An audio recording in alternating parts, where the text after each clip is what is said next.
दोस्त हो या परिंदा, दोनों को आजाद छोड़ दो।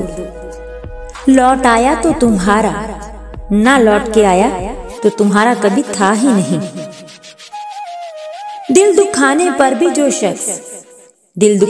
भी जो शख्स आपसे शिकायत तक न कर सके, उस शख्स से ज्यादा मोहब्बत आपको कोई नहीं कर सकता। अच्छे वक्त से ज्यादा अच्छा दोस्त अजीज रखो, क्योंकि अच्छा दोस्त बुरे वक्त को भी अच्छा बना देता है।